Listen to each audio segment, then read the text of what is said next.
വജ്ര രചന ഹിമാനവീൻ അവതരണം ഷാഹുൽ മലയിൽ എഡിറ്റിംഗ് ഷെരീജ് പൂനൂർ നിർമ്മാണം PNR ക്രിയേഷൻസ് സെറ്റിൽ അമ്മയുടെ മടിയിൽ മുഖം അമർത്തി വെച്ച് കിടക്കുമ്പോൾ എബിയുടെ മനസ്സ് അങ്ങേയറ്റം കലങ്ങി മറിഞ്ഞിരിക്കുകയായിരുന്നു.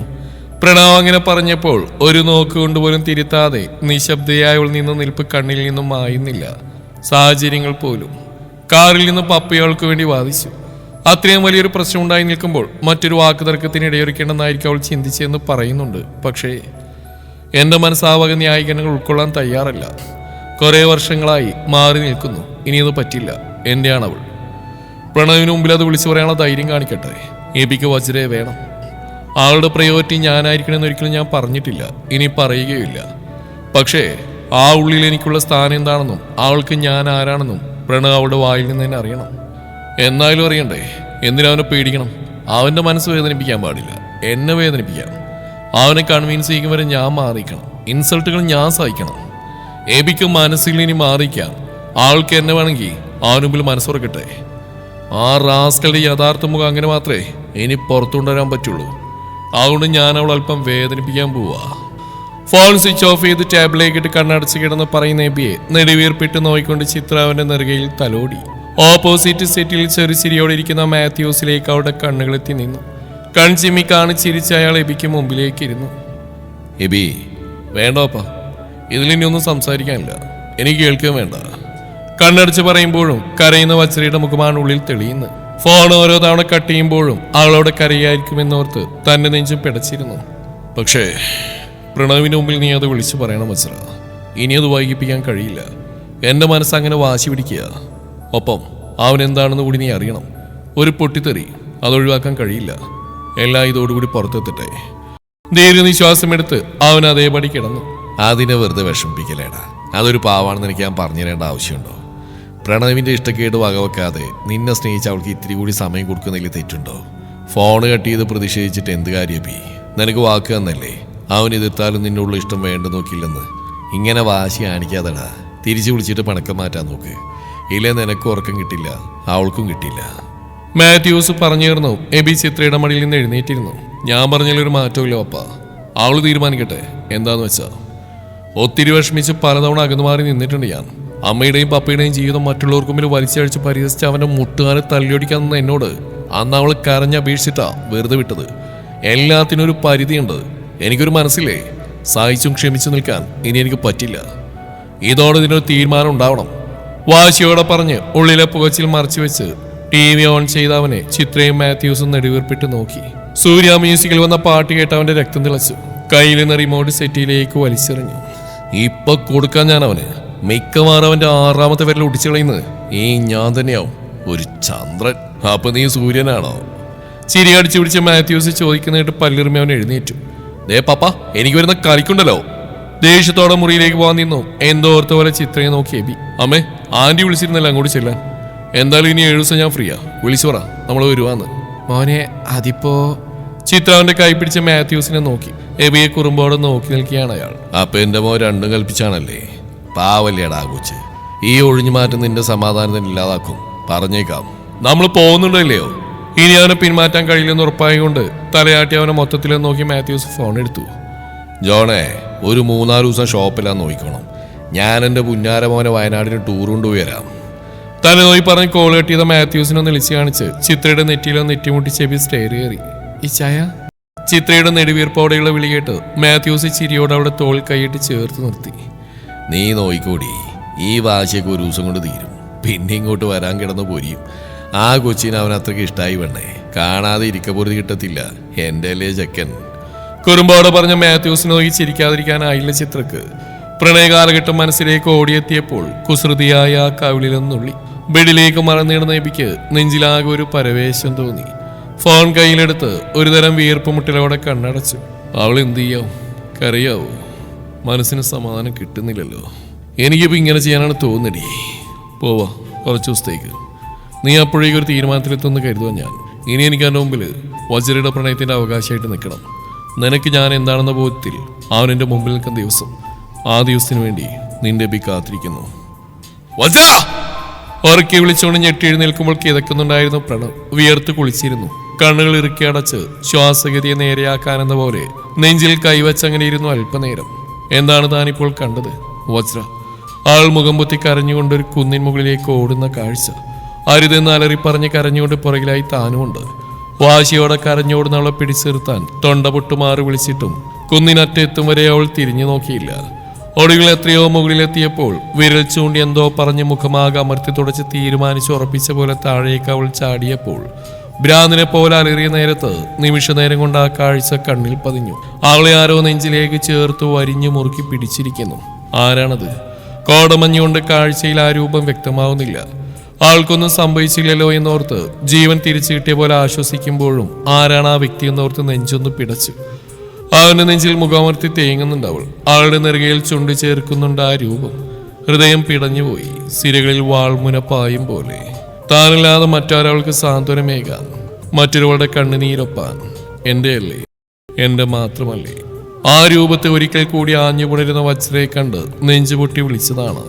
കണ്ണു തുറക്കുമ്പോൾ അതൊരു സ്വപ്നമായിരുന്നു എന്ന തിരിച്ചറിവ് തന്ന ആശ്വാസം ചെറുതായിരുന്നില്ല. രണ്ടു കൈകൊണ്ട് മുഖം പൊത്തി വിയർപ്പ് തുടച്ചു മാറ്റി അവനും ദീർഘനിശ്വാസം എടുത്തു. എന്നാലും ആരായിരിക്കും അത്? അത് തന്നെ ചോദിക്കുന്ന മനസ്സിനെ മനഃപൂർവ്വം പിടിച്ചൊതുക്കി വെച്ചു. അതൊരു സ്വപ്നം മാത്രമാണ്, അല്ലാതെ വേറൊന്നുമല്ല. വജ്ര, ആൾക്കെന്നെ വേദനിപ്പിക്കാൻ കഴിയില്ല. എന്നെ മറന്നൊന്നും ചെയ്യില്ല. പ്രണവ് ഡാ. നിറഞ്ഞ സ്നേഹത്തോടെ എപ്പോഴേക്കോ പരിഭവത്തോടെ അധികാരത്തോടെ വജ്ര വിളിക്കുന്ന കാതിലേക്ക് ഓർത്തെടുത്തു. നെടുവീർപ്പിട്ടുകൊണ്ടെന്ന് ചിരിച്ചു അവൻ. ഇന്നലെ ബിയുടെ നെഞ്ചിലേക്ക് അവൾ വീണ് കിടന്ന കാഴ്ച നെരിപ്പോട് പോലെ ഉള്ളിലുണ്ടായിരുന്നു. അതോർത്ത് കിടന്നിട്ടാവണം ഇങ്ങനെയൊരു സ്വപ്നം. അലസമായി ചിരിച്ചതിനെ തള്ളിക്കളയാൻ പരിശ്രമിക്കുമ്പോൾ എബി എന്ന ആ വിളി കാരിരും പോലെ മനസ്സിലേക്ക് കുത്തിയിറങ്ങി. മുഷ്ടി ചുരുണ്ടുപോയി. വീണ്ടും ശ്വാസമൊന്ന് നീട്ടിയെടുത്തു. എന്തൊക്കെയാണ് ഞാൻ ഈ ആലോചിച്ചു കൂട്ടുന്നത്? വെറുതെ മനസ്സിലാക്കാനായിട്ട്. എൻ്റെ വജ്ര എനിക്ക് അറിഞ്ഞൂടെ? മെഡിറ്റേഷൻ ചെയ്യാനെന്ന പോലെ നിവർന്നിരുന്ന കണ്ണുകൾ പതിയെ അടച്ചു. ശ്വാസോച്ഛ്വാസം ക്രമീകരിച്ച് അലയുന്ന ചിന്തകൾ ഒതുക്കി പിടിക്കാൻ നോക്കി. എന്നിട്ടും എന്തോ വളരെ ചെറിയ എന്തോ ഒരു കരട് മനസമാധാനത്തെ ഒരു കൊളുത്തിൽ പിടിച്ചു വലിക്കുന്ന പോലെ. വജ്ര കോളേജിലേക്ക് ഇറങ്ങും മുമ്പേ അവളെ കാണണം. എന്നാലേ ഇനി ഈ പിടപ്പ് തീരും. ഇന്നലെ ഫോൺ വിളിച്ചപ്പോൾ മര്യാദക്കൊന്നും സംസാരിക്കാൻ പറ്റിയില്ല. തലവേദനയാണെന്ന് പറഞ്ഞ് വേഗം ഉറങ്ങി പെണ്ണ്. കോളേജിൽ വെച്ചുണ്ടായതൊക്കെ അവൾ ഒത്തിരി ടെൻഷൻ അടുപ്പിച്ചിട്ടുണ്ട്. അതിനൊപ്പം താൻ ചൂടായി സംസാരിക്കുകയും ചെയ്തു. ആകെപ്പാട് വല്ലാത്തൊരു ദിവസമായിരുന്നു. നേരിൽ കണ്ടിന്ന് സംസാരിച്ച് അവളുടെ സങ്കടമൊക്കെ മാറ്റണം. എന്നാലേ മനസ്സിനെ ശാന്തമാക്കാൻ പറ്റൂ. ബഷീർ തന്നെ കുറ്റപ്പെടുത്തി ആൾക്ക് നേരെ ശബ്ദമുയർത്തിയതിന്. പറ്റിപ്പോയി, എന്ത് ചെയ്യാനാണ്? എബിന്റെ പപ്പയോടുള്ള പരിചയത്തിൽ അവർക്കരികിലേക്ക് പോവാൻ നിന്നാണ് അവൾ. ആ നേരത്തെ അവന്റെ പുച്ഛത്തോടെയുള്ള നോട്ടം മാത്രമേ കണ്ണിൽ കണ്ടുള്ളൂ. വജ്രയോടുള്ള അവന്റെ സൗഹൃദം എന്നോടുള്ള വാശി കൂടിയാണ്. അതോർക്കുമ്പോൾ തലപരിക്കും. അതാണ് അപ്പോഴങ്ങനെയൊക്കെ. നെറ്റിയിലേക്ക് കൈവച്ച് മലർന്നു കിടന്ന് വീണ്ടും. സമയം 4:30 ആവുന്നു. ബഷിയോട് എന്തൊക്കെയോ പറഞ്ഞ് സമാധാനിപ്പിച്ച് കോംപ്രമൈസ് ആക്കി. എബിനോടുള്ള ദേഷ്യം അവളോട് തീർക്കരുതെന്ന് അവൻ താക്കീത് ചെയ്തപ്പോൾ ഞാൻ എൻ്റെ വജ്രയെ വേദനിപ്പിച്ചല്ലോ, ഇൻസൾട്ട് ചെയ്തു പോയല്ലോ എന്ന നീറ്റൽ വല്ലാതെ കൂടി. ഒരു എബിൻ എന്തിനവനിങ്ങനെ ഇടയിൽ കയറി വരുന്നു എന്നാ? അവളെ പ്രൊട്ടക്ട് ചെയ്യാൻ ഞാനുണ്ട്. എനിക്കറിയാം എന്നും തങ്ങൾക്കിടയിലെ നിമിഷങ്ങളുടെ ഏത് ഫ്രെയിമിലും അവനുണ്ടാവും. അതിപ്പം നല്ല കാര്യങ്ങൾക്കിടയിൽ ഇനിയൊരു വഴക്കാണെങ്കിൽ കൂടിയും. പിറിവിറുത്തുകൊണ്ട് പല്ലിറുമി തലവഴി പുതപ്പിട്ട് മൂടിയവൻ അസ്വസ്ഥതയോടെ കണ്ണുകൾ അടച്ചു. ഭഗവാന്റെ മുമ്പിൽ കൈകൂപ്പി കണ്ണടച്ചിരുന്ന നേരം കവിളത്തേക്കിറ്റ് വീണ കണ്ണുനീർത്തുള്ളിയെ ധൃതിയിൽ തുടച്ചു മാറ്റിയതിനൊപ്പം നെഞ്ചു പിടച്ചുകൊണ്ട് ഞാൻ ആ വിഗ്രഹത്തിലേക്ക് നോക്കി. എബി ഈ നേരം വരെ ഫോൺ ഓൺ ചെയ്തിട്ടില്ല. എത്ര തവണ വിളിച്ചു. മറുപടി ഇല്ലാതായപ്പോൾ ഒരു വോയിസ് മെസ്സേജ് അയച്ചു. പറയാനെന്തെങ്കിലും പറയേണ്ട തൊണ്ടയിന്ന് തേങ്ങൽ മാത്രമാണ് പുറത്തേക്ക് എത്തുന്നത്. ഇത്രയ്ക്ക് വേദനിപ്പിക്കണോ എന്നെ? അറിയാം, കാരണങ്ങളുണ്ട് എബിക്ക്. പ്രണവും ആഗ്രഹിച്ചിട്ടില്ലെങ്കിൽ കൂടി ഞാനും ഒത്തിരി വിഷമിപ്പിച്ചതാ. പക്ഷെ ഇന്നലെ എന്തെങ്കിലും ഒന്ന് റിയാക്ട് ചെയ്യാനുള്ള അവസ്ഥയിലായിരുന്നില്ലല്ലോ. ഇനിയും വേദനിപ്പിക്കില്ലെന്ന് വാക്ക് കൊടുത്തിട്ടും പറ്റിപ്പോയി ഭഗവാനെ. നിനക്കറിയില്ല എന്നെ, നിനക്കറിയില്ല എല്ലാം. തീർത്ഥം കയ്യിൽ വാങ്ങി ചുണ്ടിലൊന്ന് മുട്ടിച്ച് നെറുകയിൽ തൂവി തിരുമേനി തന്ന ഇലച്ചീന്തിലെ പ്രസാദം കയ്യിൽ ഒതുക്കി പിടിച്ച് ഒന്നുകൂടി ഭഗവാനെ വണങ്ങി. ഹൃദയം വിങ്ങുന്നുണ്ട്. കണ്ണു നിറയാതിരിക്കാനാവുന്ന ഞാനതിനെ ശ്വാസിച്ച് നിർത്തി. ഇന്ന് പ്രണവിനെ അറിയിക്കും ഞാനെല്ലാം. ഇനിയും വയ്യ മനസ്സിലെ ഭാരം പേറാൻ. എബിയുടെ നിശബ്ദത എത്രത്തോളം എന്നെ തളർത്തുമെന്ന് കുറച്ച് മണിക്കൂറുകൾ കൊണ്ട് ഞാൻ അറിഞ്ഞു. എത്രത്തോളം അവൻ എന്നിലുണ്ടെന്ന് അറിഞ്ഞു. പ്രണവ് അറിയണം എബി എനിക്ക് ആരാണെന്ന്, ഞാൻ അവൻ എന്താണെന്ന്. എല്ലാം ശാന്തമായി പരിഹരിക്കാൻ എനിക്ക് കഴിയണേ ഭഗവാനെ. ചുറ്റമ്പലം കടക്കും മുമ്പേ തിരിഞ്ഞെന്ന് ഒരിക്കൽ കൂടി പ്രാർത്ഥിക്കുമ്പോൾ പ്രണവിനരികിലേക്ക് പോകാൻ തീരുമാനിച്ചിരുന്നു ഞാൻ. ഇന്നലെ മുതൽ മനസ്സ് കൈപ്പിടിൽ നിൽക്കാത്ത അവസ്ഥയായത് കാരണം സ്വന്തം കാര്യങ്ങൾ പോലും ചെയ്യുന്നത് ഒരോർമ്മയില്ലാത്ത പോലെയാണ്. അച്ഛനോട് അമ്മയോട് എബിയുടെ കാര്യമൊന്നും ഇതുവരെ പറഞ്ഞിട്ടില്ല. കോളേജിലെ അടിപിടിയും അവരിരുവർക്കും സസ്പെൻഷൻ കിട്ടിയത് മാത്രമേ അറിഞ്ഞിട്ടുള്ളൂ. കരഞ്ഞു വീർത്ത മുഖം കണ്ട് ഒത്തിരി സമാധാനിപ്പിച്ചു പാവങ്ങൾ. ആരെ കൂടി വിഷമിപ്പിക്കാതിരിക്കാൻ റിലാക്സ്ഡായെന്ന് വരുത്തി തീർത്ത് കൃത്രിമമായ പുഞ്ചിരിയും ഭാവം എടുത്തണഞ്ഞ് അമ്പലത്തിലേക്ക് പോരുമ്പോൾ ഉള്ളിലൊരു കടൽ ഇരമ്പുന്നുണ്ടായിരുന്നു. പൊട്ടുകുത്താൻ മറന്നു, കണ്ണെഴുതിയില്ല. അമ്മ പറഞ്ഞപ്പോഴാണ് നോക്കിയത്. അത്രയൊക്കെ മതിയെന്ന് പറഞ്ഞ് ചെറുതായി ചിരിച്ചു കാണിച്ചിറങ്ങി. ഫോൺ എടുത്തില്ലെന്ന് പാതി വഴി എത്തിയപ്പോഴാണ് ഓർത്തത്. മണിക്കൂറുകൾ കൊണ്ട് എബിക്കെന്റെ ബുദ്ധിയെ, ചിന്തകളെ, ഓർമ്മയെ പോലും കവർന്നെടുക്കാനുള്ള ശക്തിയുണ്ടെന്ന് ഞാൻ അറിഞ്ഞു. റോഡിനരികോരം പറ്റി പ്രണവിന്റെ വീട്ടിലേക്ക് നടക്കുമ്പോഴും എബി എന്നെ എങ്ങനെ മറന്നു എന്ന് പദം പറഞ്ഞ് കരയുന്നുണ്ടായിരുന്നു മനസ്സ്. ഇത്രയേറെ അവഗണന തരണമായിരുന്നോ? പറഞ്ഞല്ലേ ഞാൻ ആർക്ക് വേണ്ടി ഒന്നിനു വേണ്ടിയും വിട്ടുകളയില്ലെന്ന്. എന്നിട്ട് എന്തെന്നെ ഇത്രമേൽ വേദനിപ്പിക്കുന്നു എബി? എന്നെ ഒഴിവാക്കാൻ നിർത്തി നിനക്ക് സമാധാനം കിട്ടുന്നുണ്ടോ? എവിടെയാ നീ? ഉറങ്ങിയോ നീ ഇന്നലെ? ഇല്ല, നിനക്ക് കഴിയില്ല, എനിക്കറിയാം. പദം പറഞ്ഞും പരിഭവിച്ചും ഉള്ളിൽ ആർത്തു കരഞ്ഞും ഞാൻ അവനോട് കരയിച്ചുകൊണ്ട് നടക്കുമ്പോൾ കണ്ണ് നിറയുന്നുണ്ടായിരുന്നു. ആൾത്താരക്ക് മുമ്പിൽ മുട്ടുകുത്തിയിരുന്ന് കണ്ണടച്ച് പ്രാർത്ഥിക്കുമ്പോൾ പോലും എബിക്ക് മനസ്വസ്ഥത കിട്ടിയില്ല. കർത്താവെ എന്ന് വിളിച്ച് തുടങ്ങി എത്ര തവണയായി പറയാനുള്ളതൊക്കെ മറന്ന് വജ്രയുടെ മുഖമോർത്തെടുക്കുന്ന ഹൃദയം. അവൾ ഇന്നലെ ഒരു ഇറക്ക് വെള്ളം പോലും മര്യാദക്ക് കുടിച്ചിട്ടുണ്ടാവില്ല, ഉറങ്ങിയിട്ടുണ്ടാവില്ല. കരഞ്ഞ് നേരം ഒളിപ്പിച്ചിരിക്കാം. തൻ്റെ വിളിക്കായി ഫോൺ താഴെ വെക്കാതെ ഇരുന്നിരിക്കാം. ആരും ദീർഘശ്വാസമെടുത്ത് കണ്ണുകൾ തുറന്ന് തിരുരൂപത്തിലേക്ക് നോക്കി. തനിക്ക് ഊഹിക്കാവുന്നതേ ഉള്ളൂ അതല്ല, കാരണം തൻ്റെ അവസ്ഥയോ അതായിരുന്നല്ലോ. ഫോൺ എടുത്ത് കണ്ണിന് മുമ്പിൽ നിന്നും മാറ്റിവെച്ചതാണ്. അല്ലെങ്കിൽ അടക്കി പിടിച്ച വാശി വലിച്ചു വാരി പുറത്തേക്കിട്ട് കത്തിച്ച് ചാമ്പലാക്കി മറ്റെല്ലാം മറന്നവളെ തിരികെ വിളിച്ചു പോകും. ആ ശബ്ദം കേൾക്കാൻ കൊതിയില്ലാഞ്ഞിട്ടല്ല, എല്ലാത്തിനും ഒരു അവസാനം കാണാൻ ഈ വാശി നീട്ടിക്കൊണ്ടുപോകണമെന്ന് ചിന്തിച്ചുകൊണ്ടാണ്. ഇനി അവന്റെ പരിഹാസവും പുച്ഛവും സഹിക്കാൻ കഴിയില്ല. വജ്രയുടെ എബിക്ക് പകരമാവാൻ എത്ര ജന്മം ജനിച്ചാലും കഴിയില്ലെന്ന സത്യം ആളുടെ വായിൽ നിന്ന് അറിയുന്ന നിമിഷം അവൻ പ്രതികരിക്കും. തനിക്ക് അവൾ ആരാണെന്ന് അവൻ ലോകം തന്നെ കേൾക്കി വിളിച്ചു പറയും. നിന്റെ ഹൃദയം മുറിച്ചെടുക്കും വജ്ര, ആ സത്യം, ആ വേദന നിനക്ക് വിധിക്കപ്പെട്ടതാ. നിസ്സഹായനായി പോയി ഞാൻ. പക്ഷേ നീ തളർന്നു പോകാൻ എബി ജീവനുള്ളിടത്തോളം സമ്മതിക്കില്ല. നിന്നെ ആ ഷോക്കിൽ നിന്ന് തിരിച്ചു പിടിക്കാൻ എനിക്ക് കഴിയും. ഈ കടമ്പ മറികടക്കാൻ കർത്താവിനെ സഹായിക്കും, എനിക്ക് ഉറപ്പുണ്ട്. ദീർഘശ്വാസം എടുത്തുകൊണ്ട് അവൻ എഴുന്നേറ്റു. വയനാട് പോകും മുമ്പേ കർത്താവിനരികിൽ വന്ന് പ്രാർത്ഥിക്കണമെന്ന് തോന്നി. പപ്പയ്ക്ക് രാവിലെ നേരത്തെ ഒരാളെ കാണാൻ പോവേണ്ടി വന്നു. 3-4 ദിവസം ഇവിടെ ഉണ്ടാവില്ലല്ലോ. പപ്പ വരാത്തതുകൊണ്ട് അമ്മയും പള്ളിയിലേക്ക് വരുന്നില്ലെന്ന് പറഞ്ഞപ്പോൾ ബുള്ളറ്റ് എടുത്തിങ്ങ് പോന്നു. പള്ളിയിൽ എപ്പോഴെങ്കിലൊക്കെ പോവാറുള്ളൂ. പക്ഷേ വിശപ്പോ ദാഹമോ എന്തിന് ഒന്ന് കണ്ണടക്കാൻ പോലും കഴിയാതെ ആയപ്പോൾ നേരം എങ്ങനെയൊക്കെയോ വെളുപ്പിച്ച് പള്ളിയിലേക്ക് എത്തി. എബി എന്ന് നിസ്സഹായതയോടെയുള്ള വിളി കാതിലേക്ക് പാഞ്ഞെത്തുന്നുണ്ട്. വയനാട്ടിലേക്ക് പോവുകയാണെന്നെങ്കിലും പറയാമായിരുന്നു. ഇത്ര നാൾ കാത്തിരുന്ന് എനിക്കെന്തേ ഒരിത്തിരി സമയം കൂടി അവൾ കൊടുത്തൂടെ എന്നൊക്കെ ചോദിച്ച് കലഹിക്കുന്നുണ്ട് മനസ്സും. ഒടുക്കം പിടിച്ചെടുക്കാൻ കഴിയില്ലെന്ന് തോന്നിയതും ഗൗരവത്തോടെയാണെങ്കിലും പോകുന്ന കാര്യം അവൾ അറിയിക്കാമെന്ന് കരുതി പള്ളിമുറ്റത്തേക്ക് ഇറങ്ങിയതും പോക്കറ്റിൽ നിന്ന് ഫോൺ എടുത്ത് കയ്യിൽ പിടിച്ചേബി. ആ ശബ്ദം കേൾക്കാൻ മനസ്സത്രയ്ക്ക് പിടക്കുന്നുണ്ട്. എങ്കിലും വാശിയായി തന്നെ വെച്ച് ഒറ്റവാക്കിൽ കാര്യം പറഞ്ഞ് കോൾ കെട്ടിയുമെന്ന് ഉറപ്പിച്ചിരുന്നു. ബൈക്കിലേക്ക് കയറിയെന്ന് ഫോൺ ഓൺ ചെയ്യാൻ തുടങ്ങും മുമ്പേ എബി എന്ന് നീട്ടി വിളിക്കുന്ന കേട്ടു. പിന്തിരിഞ്ഞു നോക്കിയപ്പോൾ കപ്പ്യാര് ആൻഡോ ചേട്ടന് ഓടി വരുന്ന കണ്ടു. എബിക്കുട്ടാ, എന്നെ ആ കവലേരൊന്ന് ആക്കിയേക്ക്. ആ ജോണിയുടെ വീട്ടിലൊന്ന് കയറണം. അച്ഛൻ പറഞ്ഞേൽപ്പിച്ച കാര്യങ്ങൾ അവനോട് സംസാരിക്കാനുണ്ടേ. അവന്റെ കൊച്ചിന്റെ മാമോദിസ ചടങ്ങ് വരുമല്ലേ. പറയലും ബൈക്കിൽ കയറി ഇരിക്കലും കഴിഞ്ഞിരുന്നു. കയ്യിൽ പിടിച്ച ഫോൺ അതേപോലെ പോക്കറ്റിലേക്ക് തിരികെ വെച്ച് നെടുവീർപ്പിട്ട് എബി അയാളെ നോക്കി ചിരിച്ചു. എന്തുകൊണ്ടോ ഉള്ളിൽ വല്ലാത്തൊരു പരവേശം പതഞ്ഞു പൊന്തി. പോകും മുമ്പേ അവളിന്ന് കാണാൻ കണ്ണും മനസ്സും പിടക്കുന്നു. എത്ര ശാസിച്ചു നിർത്തിയിട്ടും ആ വിചാരം കൂടുന്നല്ല കുറയുന്നില്ല. അതെ, വാശി കാണിച്ചു കൊടുക്കാൻ നിന്റെ സ്വസ്ഥ തന്നെ പോവും മോനെ എന്ന് പപ്പ കളിയാക്കി പറഞ്ഞ വാണിങ് ഓർത്തുപോയി. ആൻഡോ ചേട്ടൻ എന്തെല്ലാമോ പറയുന്നുണ്ട്. പള്ളിക്കാരിയും പപ്പയുടെ കുടുംബായ്മയും അച്ഛന്റെ പ്രസംഗമൊക്കെ അതിൽ വിഷയമായി. ഒന്നിലും മനസ്സ് പതിയാതെ എബി നിർത്തുന്ന കപ്പ്യാര് പറഞ്ഞപ്പോഴാണ് കാവലിയിലെത്തിയതുപോലെ അവൻ അറിഞ്ഞത്. ജോണി ചേട്ടന്റെ വീട്ടിലേക്കുള്ള വഴിയിലേക്ക് കപ്പ്യാരി കയറിയതും എബി ധൃതിയിൽ വീണ്ടും ഫോൺ എടുത്ത നേരം വീണ്ടും ഒരു വിളിയേട്ടു. പല്ലിറുമി ശ്വാസം ഒന്ന് നീട്ടിയെടുത്തുകൊണ്ട് അവൻ സൈഡിലേക്ക് തിരിഞ്ഞു നോക്കി. ജെനിയാണ്. പുഞ്ചിരിയോടെ ഓടി വരുന്നുണ്ട്. ഇനി അതിന് എന്താണാവോ വേണ്ടത്? ആത്മഹത്തോടെ അവനും തിരികെ ചിരി നൽകി ക്ഷമയിട്ട് തുടങ്ങിയിരുന്നു എബിക്ക്. എബി ഇന്ന് കോളേജില്ലേ? കയ്യിലെ കവറൊക്കെ ഒതുക്കി പിടിച്ച് ധൃതിയിൽ അടുത്തേക്ക് വന്നുകൊണ്ടാണ് ചോദ്യം. വയനാട്ടിലേക്ക് ഓടി, ആന്റിയുടെ വീട്ടിലേക്ക്. ഒരു 3-4 ദിവസം കഴിഞ്ഞിട്ട് തിരിക്കും. പള്ളിയിലൊന്ന് പോയതാ. കപ്പ്യാരൊന്നും ഡ്രോപ്പ് ചെയ്യേണ്ടി വന്നു. അല്ല, അപ്പൊ നീ ബാംഗ്ലൂർക്ക് പോയില്ലേ?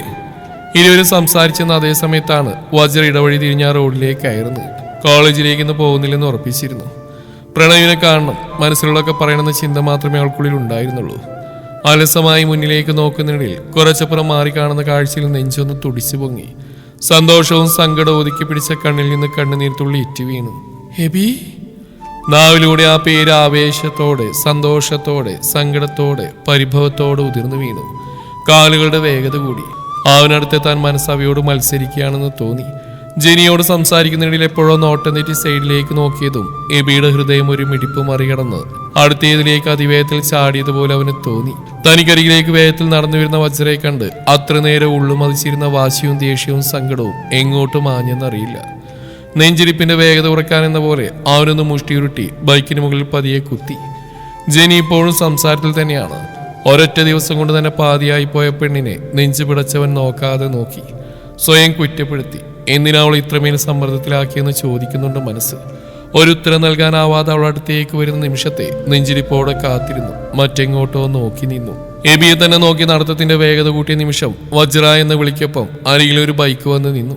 അപ്രതീക്ഷിതമായതുകൊണ്ട് ആളൊന്ന് ഞെട്ടി പിന്നിലേക്ക് ആഞ്ഞുപോയി. അകലെ നിന്നാ കണ്ട എബിയുടെ കണ്ണുകൾ കൂർത്തു. ആളെ ശല്യപ്പെടുത്താമെന്ന ഏതൊരു പയ്യനാണെന്ന് കരുതി കളിയോടെ മുന്നോട്ട് കാറെടുത്തു വെക്കാൻ തുടങ്ങിയതും ബൈക്കിൽ വന്നയാൾ ഹെൽമെറ്റ് മാറ്റിയിരുന്നു. ആ ഒരൊറ്റ നിമിഷം മുന്നോട്ടെടുത്തു വെച്ച കാലുകൾ പിൻവലിച്ചിരുന്ന എബി. പ്രണവായിരുന്നു അത്. അത്ര നേരം കൊണ്ട് അലിഞ്ഞു തുടങ്ങിയ കലി പൂർവാധികം ശക്തിയോടെ ഉയർത്തിയെഴുന്നേറ്റു. കണ്ണൊന്ന് അടച്ചു തുറന്നവൻ മുഷ്ടിയുരുട്ടി ഫോൺ പാനിന്റെ പോക്കറ്റിലേക്ക് തിരികെ ജനിക്ക് മുന്നിൽ നേരത്തെ നിന്നപ്പോൾ തന്നെ നിന്നു. ആദ്യത്തെ ഞെട്ടൽമാരുടെ ഉള്ളിലെ പിടപ്പുതുക്കി വെച്ച് വജ്ര പ്രണവിനെ ദയനീയമായി നോക്കി. കൺകോണിലൂടെ അങ്ങേയറ്റം നിൽക്കുന്ന എബിയെയും. ഞാൻ വീട്ടിൽ പോയി നീ അപ്പോഴേ നീ അമ്പലത്തിലേക്ക് പോയെന്നറിഞ്ഞ് നേരെ വെച്ച് പിടിച്ചു.